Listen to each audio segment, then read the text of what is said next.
Temos hoje o prazer de conversar com duas pesquisadoras conhecidas, duas mulheres militantes da ciência, ambas integrantes do Conselho Superior da FAPESP. Por acaso, ou talvez nem tanto, a trajetória das duas professoras Helena Nader e Maiana Zatz são, em muitos aspectos, coincidentes. Helena Nader é biomédica, responsável por pesquisas pioneiras no estudo sobre heparina e professora titular da Unifesp, Universidade Federal do Estado de São Paulo, onde ocupou o cargo de pró-reitora de graduação. Helena foi presidente da Sociedade Brasileira para o Progresso da Ciência entre 2001 e 2017 e atualmente é presidente da Academia Brasileira de Ciências, instituição da qual a professora Maiana também é membro.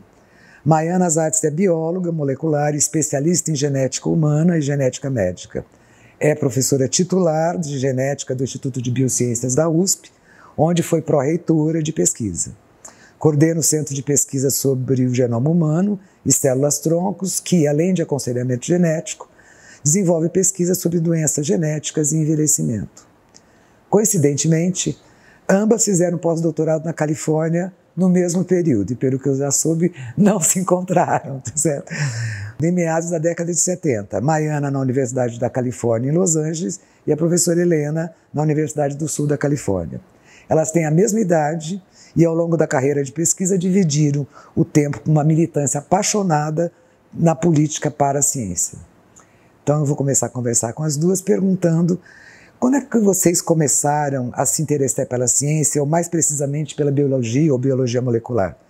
A escola ou a família tiveram um papel importante nessa escolha? Eu começo? Por que não? Olha, eu sempre fui apaixonada por ciência desde criança. Eu adorava ler livros de cientistas, de médicos, e eu queria ir para a área de medicina. Mas eu me apaixonei pela genética. E aí descobri, quando eu fui entrar na faculdade, que não tinha genética na faculdade de medicina, só na biologia, e por isso que eu fui fazer biologia. Mas depois eu me especializei em genética humana e genética médica, e sempre trabalhei com pacientes com doenças genéticas, né? Tentando ajudar os pacientes da melhor maneira possível, e sempre com a esperança que a nossa pesquisa pudesse transformar em um tratamento. Uma trajetória meio semelhante. Eu sempre gostei muito de estudar e sempre fui muito curiosa. No colégio, o que eu mais curtia era o laboratório. Aquela história de ficar só nos livros era meio cansativo, né? E aí eu prestei o vestibular da Escola Paulista de Medicina, na época, que hoje é a Universidade Federal de São Paulo, e era o segundo ano que eles tinham esse curso de Ciências Biomédicas. Eu até cheguei a pensar, eu até comentei isso numa entrevista na FAPESP, que eu cheguei a pensar em não fazer o curso, porque eu estava pensando em fazer medicina, onde eu poderia estudar mais coisas. E um homem muito sábio, que já se foi, meu pai, disse, olha, antes de você dizer não, que tal você ver o que é? Se não gostar, você sai e faz um novo vestibular. E foi interessante, porque o curso me motivou de tal maneira que até da nossa classe, que eram inicialmente 20 alunos, né, todos poderiam, fazendo uma passagem para medicina, só 2 o fizeram. Todo mundo ficou na área de pesquisa. Então, a pesquisa é fascinante. Se eu tivesse que fazer o mesmo caminho, né, sem ter a memória, eu provavelmente faria o mesmo. E nessa época, nesse período que vocês fizeram a universidade, USP e Unifesp, na época a Escola Paulista de Medicina, o número de homens e mulheres era desproporcional? Vocês sentiram algum tipo de discriminação de gênero ao longo da carreira? Como é que foi esse ambiente Quando eu entrei na Escola Paulista de Medicina, isso foi em 1967, então, para deixar bem claro, a maioria eram homens. Mulheres fazendo medicina era a minoria da minoria da minoria. A discriminação nesse sentido do pertencimento, não. Mas ao longo da carreira, Sim, você tem que a gente tinha que provar, infelizmente, né, e isso ainda continua, que a gente era tão bom quanto, para não dizer que às vezes poderíamos até estar sendo melhores. Era um desafio contínuo.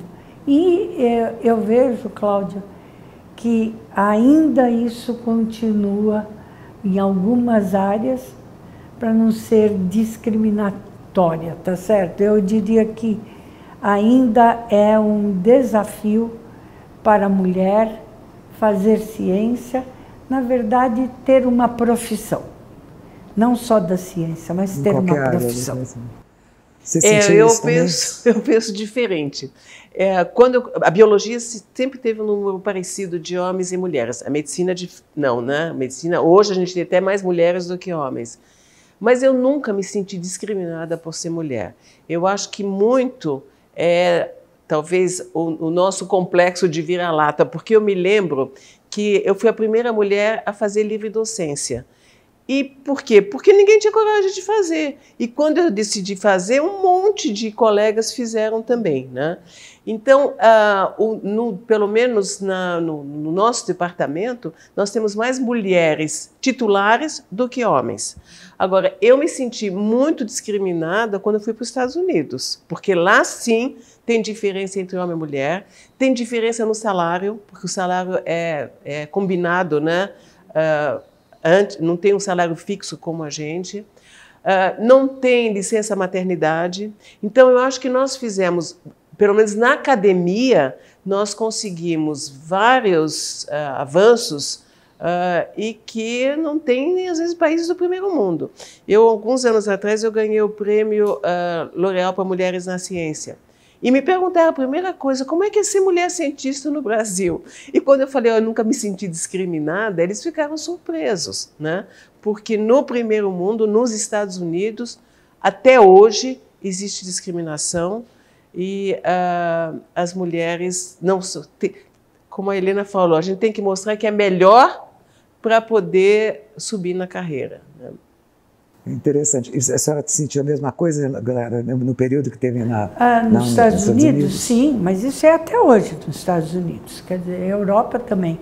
E se você pensar a infraestrutura que existe de apoio, né, é ante a participação da mulher na vida acadêmica. Isso é real.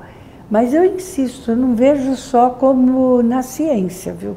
Ciência é difícil, mas se você olhar, nós estamos sempre discutindo, né? Precisa ter mais mulheres engenheiras, mais mulheres físicas. Eu não gosto do nome ciências duras, porque parece que nós estamos nas ciências mole, né? Tá certo, que é moleza, ou humanidades, é uma ciência paralela. Não, a gente precisa de mais participação, de equidade em todas as áreas e em todas as profissões. Inclusive, né, se você olhar, está faltando mulheres com projetos realmente voltados para inclusão e participação no meio político. Isso são sim. Muito poucas. Isso eu concordo. Né? Nós temos uma grande amiga comum, que é maravilhosa, né? Que defende, tem um projeto da inclusão das pessoas com necessidades especiais, a Mara Gabrilli, mas quantas a gente tem?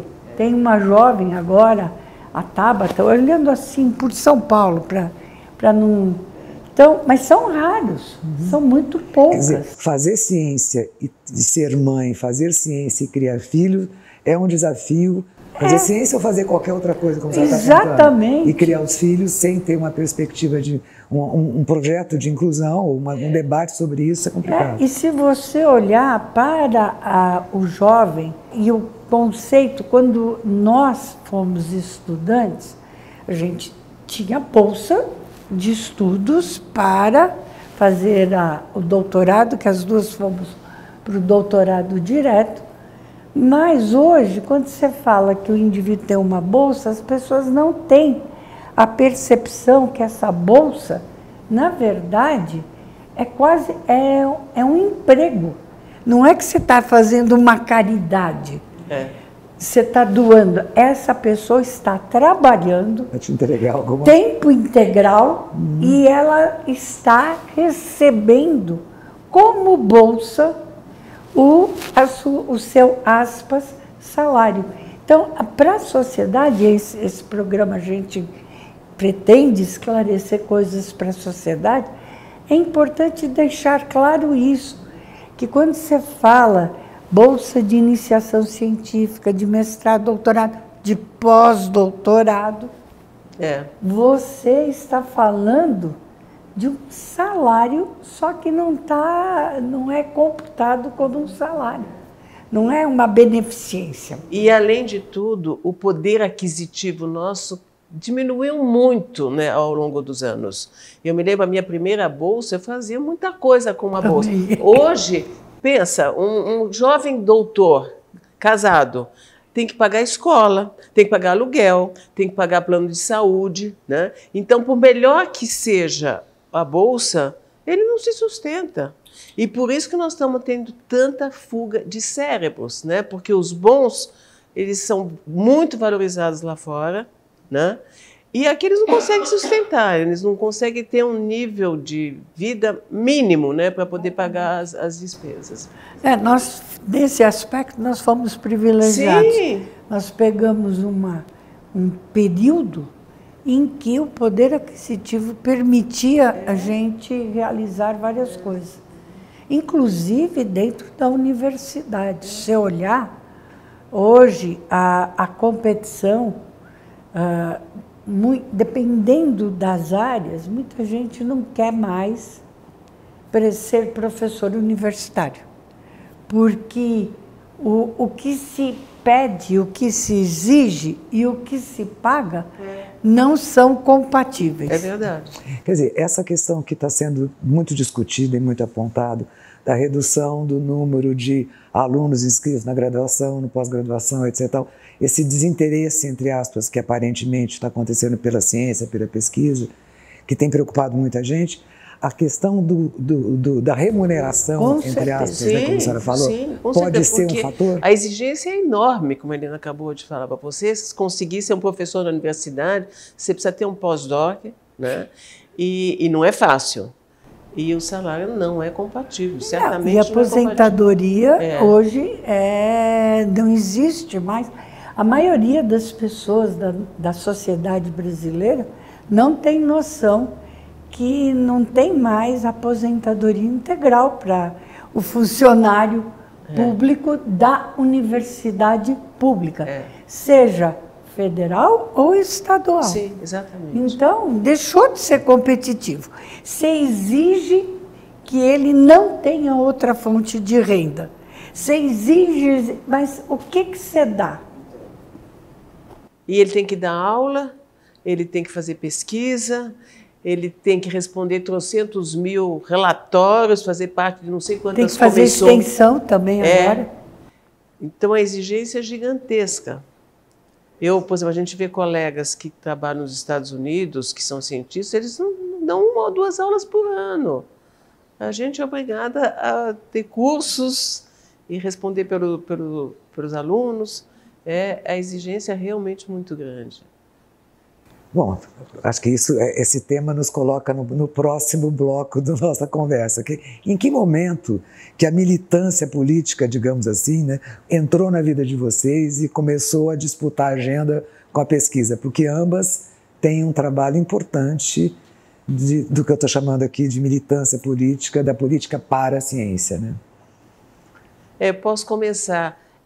Para mim, o que me motivou muito foi o contato com os pacientes. Inclusive, eu escrevi um artigo alguns anos atrás dizendo: no Brasil, ser só cientista não é suficiente, né?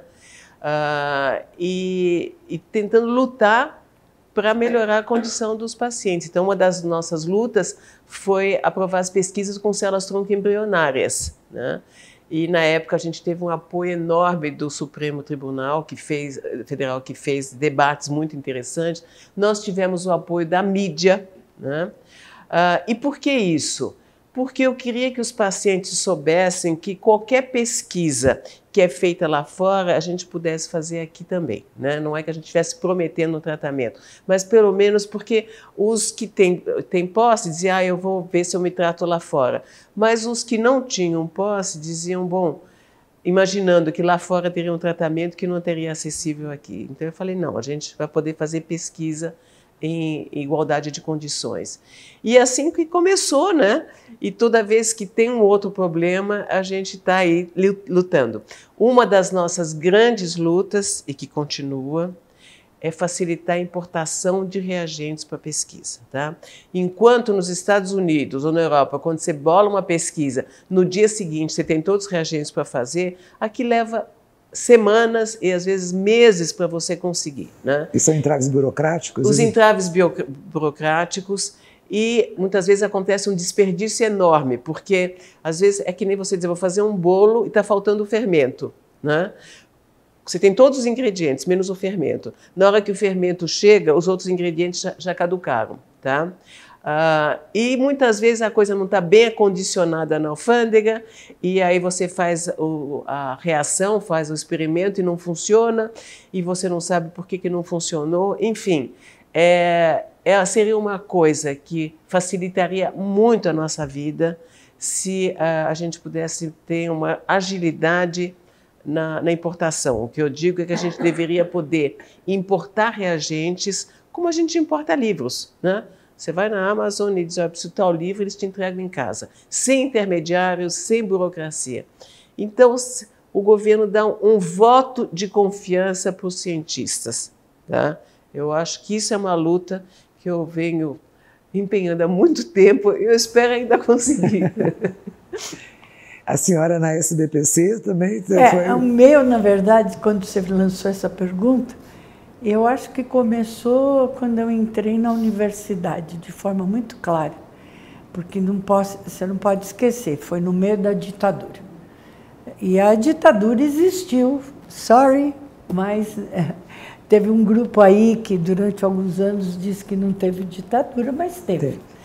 E mais ainda, em 1977, eu não esqueço a reunião da SBPC, muito jovem. A gente tinha sido, que a SBPC, Sociedade Brasileira para o Progresso da Ciência, faz as reuniões sempre numa universidade que recebe a reunião no mês de julho, porque julho em geral não tem aulas, então você tem bastante espaço, salas, etc. E a reunião em 1977 ia ser na Universidade Federal do Ceará. E o governo militar, né, proibiu a reunião. Eu não esqueço, o professor Oscar Sala, diretor da FAPESP, físico nuclear, espetacular, ele disse, não, fiquem tranquilos, vamos levar a reunião para a USP. E realmente começamos lá no Instituto de Física, querido, falecido já, professor Hambúrguer, a esposa dele, todo mundo, toda a turma lá. E aí tínhamos esquecido, né, que também o governo de São Paulo era indicado pelos militares. E o reitor da USP era indicado. E aí a USP proibiu também a realização. E aí foi onde eu aprendi que Dom Paulo Evaristo Arnes, que era a PUC, a Pontifícia Universidade Católica, eu não sabia disso. As PUCs são, não todas, mas algumas, são do Vaticano. É como se fosse o Estado do Vaticano. E aí ele disse, vocês vão fazer na PUC, porque aqui quem manda sou eu, e realmente ele na porta impedindo a entrada dos militares, porque foi pesado. Tem umas fotografias históricas do teatro lotado, a discussão, e aquilo para gente jovem, e aquilo foi me motivando, e foi só não crescendo, né? Aí lutas pela... eu posso te colocar Código Florestal, O Código Florestal não é o melhor do mundo, mas ia ser muito pior se não tivesse tido a presença importante da ciência, SBPC e ABC, para sair, pelo menos, um pouco mais atualizado, não tanto de destruição. Saiu razoável. Outro, a Lei de Acesso à Biodiversidade, conhecimentos tradicionais. Também uma luta muito grande. A legislação, né, a mudança da Constituição, o Brasil é muito esquisito. O que não está escrito, você não pode fazer. E aí o que você escreve, tem o outro que é do sistema de procuradores, etc., que lê, interpreta e diz, na minha visão não pode, que é o que a Maiana estava colocando, as dificuldades. Então a gente fez um novo marco legal da ciência, tecnologia e inovação. Eu sei que é uma luta contínua, Cláudia. Uma agenda atrás da outra. Né? O jovem brasileiro, as nossas pesquisadoras, os nossos pesquisadores são muito bons, são muito inteligentes e são altamente selecionados, né? Porque se você olhar, a gente ainda continua com um funil. Embora com a presença de estudantes de escolas públicas, negros, indígenas, ainda é uma minoria comparado com outros países da América Latina que chegam à universidade. E desses que vão para a pós é uma minoria ainda menor. Então, você seleciona muito. São jovens brilhantes que você tem que... Como é que você vai deixar de fazer o que a Maiana faz, o que eu faço, olhando para eles que são o futuro? É esse que é o ponto. Então, essa militância vai continuar. É motivada e vai continuar. Não é para coisa própria. Nós não estamos lutando para o nosso aumento de salário, nós estamos lutando para ter condições de trabalho. Agora, essa luta, né, de vocês, essa agenda de vocês, exige que a interlocução seja feita, muitas vezes, fora do ambiente acadêmico, que é onde estão os seus pares, que vocês têm que negociar com o Congresso, vocês têm que negociar com o Executivo, vocês têm que... Como é que é essa? Como é que foi, ou como é que é essa experiência de dialogar com essas outras instâncias para conseguir um projeto de lei, para conseguir a aprovação de uma lei de biodiversidade, como a senhora mencionou? Como é que é essa experiência? Olha, eu não tive aula sobre isso. A gente aprendeu da maneira assim, de pôr a cara para bater mesmo. Indo buscar, batendo em porta, dizendo, olha, isso daqui a gente gostaria de conversar, e fomos criando uma situação que, ao longo dos anos, eu diria, houve um avanço muito grande, muito, muito grande. Porque hoje a gente tem comissões que olham, educação sempre teve, mas agora você tem comissões que estão olhando, frente parlamentar que olha a ciência, a tecnologia, a inovação. Então, houve um avanço. Só que o Congresso não é homogêneo. Então, aqueles com quem a gente está dialogando falam uma língua semelhante à nossa. Também acreditam que ciência é fundamental para o desenvolvimento econômico, social e ambiental. Mas isso não é homogêneo. Então, eu vou te dar um exemplo bem recente de uma derrota. Dentro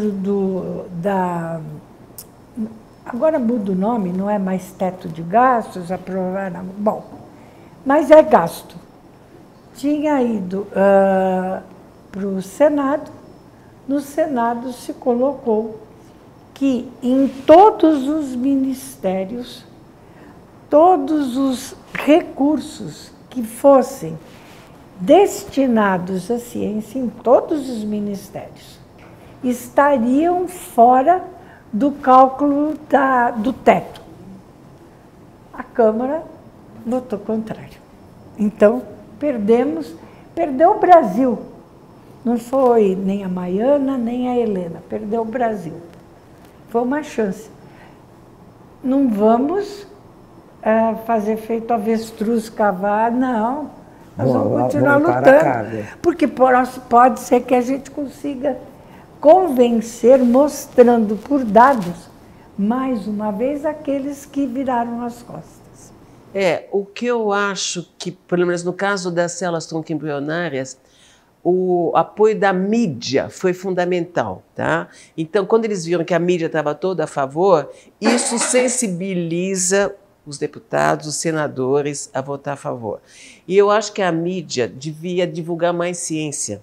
Então, você vê nas manchetes sempre as más notícias, as mortes, as coisas tristes, mas não tem muita divulgação de ciência, né? E eu acho que a mídia, nesse sentido, poderia ter um papel fundamental, mostrando a importância da ciência, né? E isso iria sensibilizar os parlamentares. Essa era a outra pergunta que eu ia fazer. Quer dizer, vocês duas têm uma relação boa com a mídia, uma relação Sim. de confiança recíproca. E vocês consideram que isso é importante? Você está falando da importância da mídia dar mais visibilidade da ciência, quer dizer, o pesquisador também deve procurar mais a mídia, deve se relacionar. Como é que vocês veem essa relação? Eu acho isso fundamental, né? Primeiro, para a gente dar um retorno para a sociedade do que a gente está fazendo com os impostos que eles estão pagando para sustentar a ciência, né? E eu acho que tinha que ser manchete de primeira página, sempre algum avanço científico que fosse relevante. Agora, a gente tem que aprender também a falar uma linguagem mais acessível, né, para a população poder entender. Mas isso é uma coisa que a gente aprende a fazer e que muita gente tem essa capacidade, né? Mas a mídia precisa nos dar espaço, né? E não querer só divulgar coisas tristes, né? E catástrofes, né?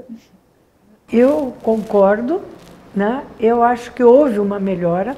Eu acho que é fundamental o cientista aprender a dialogar com a sociedade, porque realmente a sociedade é quem está pagando e ela tem que entender aquele recurso, né, onde está sendo usado e o impacto positivo que pode estar trazendo para eles. Eu vejo que houve um avanço por causa da pandemia que nós tivemos, né? A mídia chamou a ciência, eu nunca vi tanto ciência na mídia como foi durante a pandemia. E realmente, e era assim, eles tentavam diversificar, trazer pessoas, e isso foi muito importante. Ainda continua, mas não com a mesma, porque as pautas mudam. E também eu vejo que houve uma mudança até da própria mídia, a maneira como estão, né, a crise econômica, porque a gente tem que olhar de forma bem pragmática. A crise econômica também pegou a mídia, direta ou indiretamente. E então também teve cortes. Então eu acho que nós temos que reconstruir essa ambiência. E aí eu vejo uma coisa que vocês aqui, né, e você como chefe da equipe de comunicação, o que eu vejo é que aqueles newsletters, eu não sei como, agora esqueci o nome, que sai semanalmente, está pautando mídia. Então aquilo tem que ser da FAPESP, tem que continuar, porque aquilo mostra, olha aqui, e traduz de uma forma mais simplista. É quase como que mandar um aviso para a mídia. Eu não sei a quantas pessoas chega, mas aquilo é muito importante. Eu vejo que outras agências deveriam também estar fazendo a mesma coisa, não só as estaduais, mas federais, para pautar, né, a importância da ciência. Eu acho muito importante, muito, muito relevante. Aí agora vamos para a ciência brasileira. Quer dizer, o que está faltando para a ciência brasileira ganhar mais visibilidade no cenário internacional? É mais cooperação, mais recurso, uma boa política? Quer dizer, como é que vocês avaliam essa perspectiva para a ciência brasileira? Olha, eu acho que, primeiro, quando a gente fala em São Paulo, é diferente da ciência brasileira, né? Nós temos recursos em São Paulo que não existem no resto do país. E, com isso, São Paulo conseguiu vários centros de excelência que são reconhecidos internacionalmente, né? Mas, voltando ao que pode melhorar? Primeiro, essa parte de importação, eu acho que isso pode melhorar muito e agilizar a pesquisa. E o grande problema é segurar os nossos jovens cientistas, né? Porque está havendo uma evasão enorme, né? Não estou falando nem de trazer de volta, né? Pelo menos segurar os que não foram ainda. E dar incentivo para eles ficarem, né? Então, eu acho que isso tem que ser políticas públicas. Não sei quanto que a FAPESP pode ajudar nisso, mas eu acho fundamental. Eu fiz uma continha, nos últimos anos eu perdi 11 alunos meus que foram para fora e não voltam mais, né? E aí eles me pedem para escrever carta de recomendação. A gente só pode dar a melhor recomendação, porque eles são ótimos, mas eu choro toda vez que eu tenho que assinar uma carta dessas, né? Então, isso tem que ser mudado. Eu acho que isso, para mim, hoje é fundamental. Uma das pautas que a gente tem reivindicado é permitir aos alunos de pós-doutorado poderem fazer uma carreira mais longa, porque hoje eles só podem ficar 2 anos, né? E aí eles já começam o pós-doc procurando emprego, né? E ninguém faz uma pesquisa a longo prazo em 2 anos, né? Então, os melhores alunos, aqueles que são motivados, eles teriam que ter uma perspectiva de dizer, não, eu posso fazer um pós-doutorado a longo prazo, mais a longo prazo, e talvez arranjar outros mecanismos para que eles possam ganhar um salário compatível. E na sua avaliação, professora Helena, como é que a senhora... Bom, eu não vou discordar dos pontos, mas eu vejo, olhando o Brasil, né? Porque mesmo São Paulo, a FAPESP, aí não vão gostar muito da minha fala, a FAPESP sozinha não mantém a ciência do Estado de São Paulo. A ciência do Estado de São Paulo também é mantida pelo Estado brasileiro, pela federação. O maior número de bolsas de pós-graduação é do governo federal. A FAPESP é um percentual altamente qualificado. Então, e nós somos uma federação. Então, concordo com todas as colocações da Maiana. Quem também está caminhando nesse sentido, FAPERJ, tem algumas que estão realmente seguindo os passos. FAPERJ, inclusive, saiu um artigo na Nature sobre eles, como sai sobre a FAPESP, etc. Mas o que eu vejo que a grande diferença entre fazer ciência no Brasil e fazer ciência lá fora, olhando o todo, é você ter, de fato, a garantia de que aquilo vai vir. Porque os recursos, o fato de você ganhar não significa que vai receber. Ciência não se faz com soluços. Chegou o dinheiro. Ciência se faz com um contínuo. Você tem que ter planejamento. E não existe isso na área da ciência brasileira. Não tem. Infelizmente, é real. Depende, de novo, eu vou voltar no Congresso Nacional. Na hora em que o Congresso Nacional olha o projeto de lei orçamentária e tira da ciência, tira da educação, ele está tirando o futuro da nação. Até rimou, hein?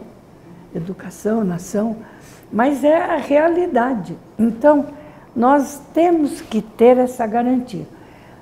Qualidade nós temos, muita.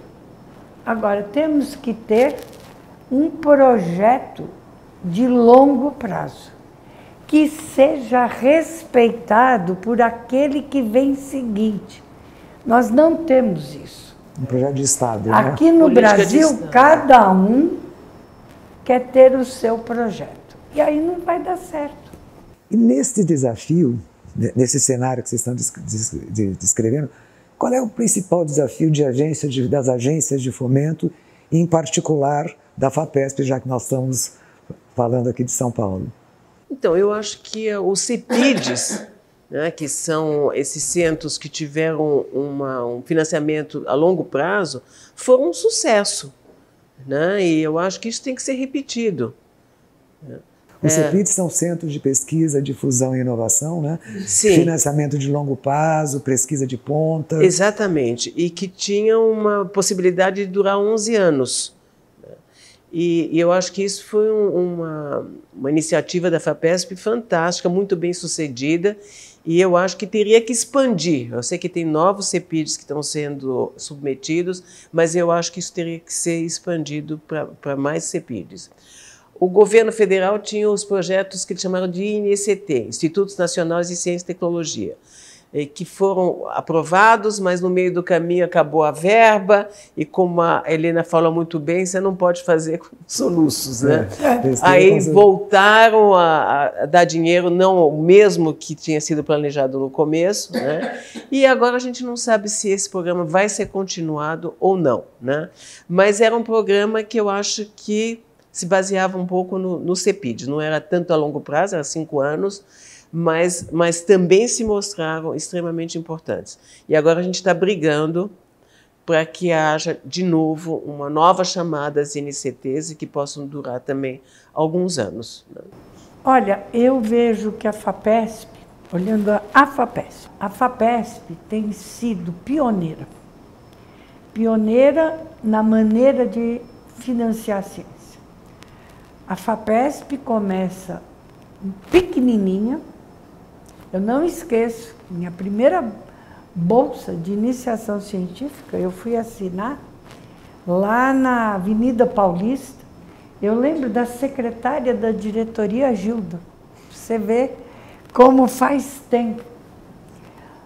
A FAPESP, de uma forma brilhante, e foi aonde começou a revolução da ciência, minha visão. Você está pedindo a minha opinião. Da ciência no estado de São Paulo se deve a um projeto que foi elaborado por algumas pessoas, entre eles estava o Lara, professor Lara, que já se foi. Professor Fava era o diretor científico da FAPESP, e é o projeto, o nome é Bioc FAPESP. Mas não era bioquímica só, era muitos centros. E foi, todo mundo fala, precisa ter avaliação internacional. Em 1971, a FAPESP fez isso. E não era qualquer pessoa, vários prêmios Nobel julgaram esse projeto. E a FAPESP, naquela época, fez o que hoje está se dizendo, privilegiar os jovens. Eram todos jovens. Quem coordenou os projetos Bioc FAPESP, meu marido falecido, foi um deles. Era um jovem na época de 71, Colli, Hernan, Brentani. Então, eu estou trazendo, isso foi revolucionário. Mais ainda, ninguém é dono de nada, é multiusuário. Não tinha o nome multiusuário. E aquilo deu um arcabouço de trabalho em equipe, deu um arcabouço de fluxo contínuo, mediante avaliação. Depois, a outra grande revolução, projeto temático. Foi uma grande revolução. Hoje, o projeto temático não é mais o conceito que se tinha. Porque o temático pode ser de um professor e não de uma equipe, como era inicialmente. Aí vem a visão dos grandes projetos, e aí eu vou trazer um só, o Biota. Então, vai olhando o número de revoluções da FAPESP. Eu não estou pondo os outros. Outra grande revolução, vamos dialogar com a inovação, os PIPs, né? Outro, o CEPID. Eu não esqueço, Mário Covas, aqui, no auditório da FAPESP, quando foi lançado, assinado os primeiros CEPIDs. Aquilo foi uma revolução. E continua. Agora, os desafios, a ciência mudou.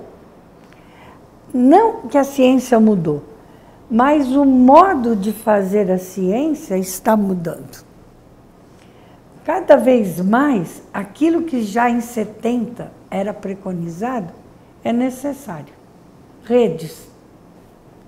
Então, a FAPESP vai ter que olhar como é que ela fomenta redes, como é que ela pode fazer redes, né? Como é que ela... Redes de colaboração, a senhora quer dizer? Isso, redes de colaboração. Porque você não... Hoje, para responder uma pergunta, é só olhar os últimos prêmios Nobel, embora, na minha opinião, prêmio Nobel não signifique o que está de melhor na ciência, porque muita gente espetacular do Brasil indicado não levou, um deles, até hoje, ninguém conseguiu bater, Carlos Chagas. Ninguém hoje no mundo fez a descrição da doença, do parasita, dos intermediários, etc, etc, etc.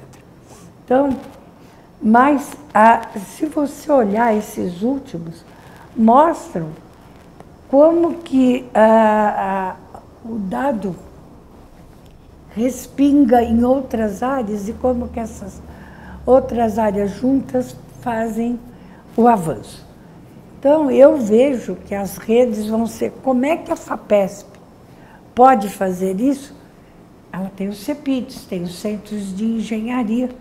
E aí o que a Maiana colocou. Talvez o número que está se pensando seja muito pouco. Ou talvez tenha que pensar alguma coisa mais ambiciosa, mais audaciosa ainda, né? Do que o que nós chamamos centros de engenharia, que também é outra grande. Você fez os CEPIDs, daí você disse, puxa, mas isso poderia... E trazendo uma outra coisa que a FAPESP faz de uma forma transparente, impecável, é a parceria com o setor produtivo. Não gosto desse nome, porque parece que nós duas somos improdutivas, tá certo? Mas o empresariado, os centros de engenharia mostraram isso, que até chega a ter muito mais recurso do externo de forma transparente. E isso é um desafio para o federal, porque o marco legal diz que pode, mas as pessoas não estão praticando por falta de uma visão estratégica de quem fiscaliza, procuradorias, TCUs, os da vida. Não fazem pelo mal, mas talvez por falta de conhecimento. Então, eu vejo que a FAPESP e as agências de fomento vão ter um novo momento. E um outro desafio e a FAPESP vai poder fazer isso, mostrar para o jovem, ajudar a mostrar para o jovem que fazer ciência é relevante, é bom. Mas aí eu vejo o desafio vai transcender a FAPESP. porque aí vai chegar naquele que contrata o pesquisador ou o professor. Como é que você torna essa carreira realmente atraente? Você concorda? Totalmente. Porque não é para ser não só milionário. nas universidades, é também... Para poder sobreviver de uma maneira digna. Exatamente, Né? para poder ter uma família, pagar a escola para o filho, para a filha, ou para quem a pessoa quiser, você está entendendo? É ter uma vida, não de passeio no parque, mas de dignidade. Hoje, o jovem, entrando, ele tem dificuldade de pagar o aluguel. Imagina de comprar uma casa. Eu queria só terminar pegando o gancho da Helena, da importância das redes. E vocês devem lembrar a rede que foi formada na época do Pérez, da Xilela, quando se fez o sequenciamento Exatamente. Da Xilela, que eram 30 laboratórios que foram envolvidos, e que foi capa da Nature, né? E foi como começou a genômica no Brasil. E aí eu me lembro que o Covas, que era governador na época, ele resolveu fazer uma homenagem a todos os cientistas na Sala São Paulo. E no caminho tinha cartazes dizendo São Paulo tem orgulho dos seus cientistas. Né? Eu me lembro que eu me sentia que nem jogador de futebol que chega depois de uma Copa. Foi emocionante, mas foi a única vez que eu vi um governo prestigiar tanto Você lembra o neon na entrada?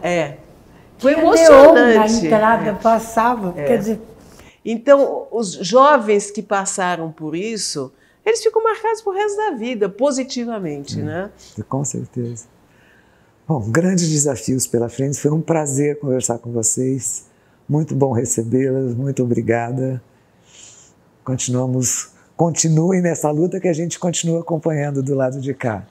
Obrigada. Nós que agradecemos, foi um prazer enorme conversar com vocês. Muito bom mesmo. Obrigada, Cláudia. Obrigada, FAPESP, por fazer esse programa. Eu acho bom, muito interessante.